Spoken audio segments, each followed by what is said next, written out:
House. With us now is the senior judicial analyst, Judge Andrew Napolitano. Judge Napolitano is the author of many books, including the one that's on your bookstore's shelves now, Lies the Government Told You. 16 of them in there, and they're interesting. If you think they're partisan, you're wrong. It's all over the place. Thank you, Shep. He said it's now a matter of law, and with great respect to Congressman Stupak, it's not the same thing. It's absolutely not the same thing. An executive order is a direction from the president to employees in the executive branch of the government to do something or not to do something. For example, when Bill Clinton was president, he ordered that whenever outside vendors are hired by the government, they have to be unionized. When George W. Bush was president, he ordered that you don't have to hire unionized people. How could they do that? Because the law is silent and the president has discretion in that area. And a subsequent president, as Bush did with Clinton, as President Obama did with President Bush, can undo a presidential executive order. But this president could undo his own executive order. And this president could undo his own executive order if he wanted to. If he wanted to the day after he signed it. But the legislation that the House passed last night, which the president will sign tomorrow, uses federal dollars to pay for insurance policies which provide abortion coverage for any reason permissible under the state law of the state in which the abortion is to occur. If Congressman Stupak thinks that the president's executive order can stop that, he is sadly mistaken, because the performer of the abortion and the payer of the abortion is not the federal government. It's a doctor employed by an insurance company whose policy has been purchased by the federal government. So the president can't stop that with an executive order. So in effect, nothing changes from the way it is now.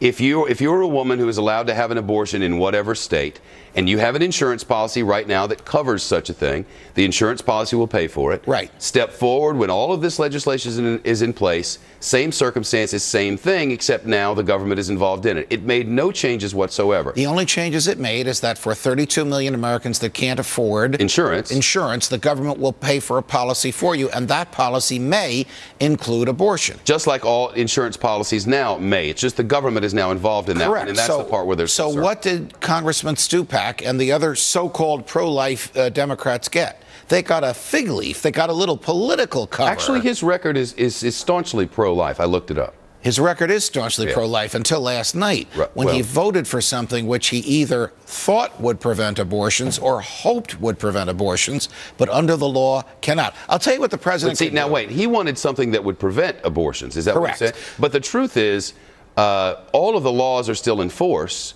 and nothing really changes. In fact, you said in the commercial break you can't imagine that there would be an extra, even one more abortion because of this legislation. I don't think there will be one more abortion because of this legislation. I just think that the federal government will be paying for insurance policies that cover abortion, which Congressman Stupak, for months and months and months, said he would not be in favor of. What the Democrats gave him was some political cover. Well, all this is politics, isn't it? Correct. I mean, I'll tell you what the president... This thing is so similar to what was going on under previous Republican administrations back when they were giving their own fixes, like under Clinton.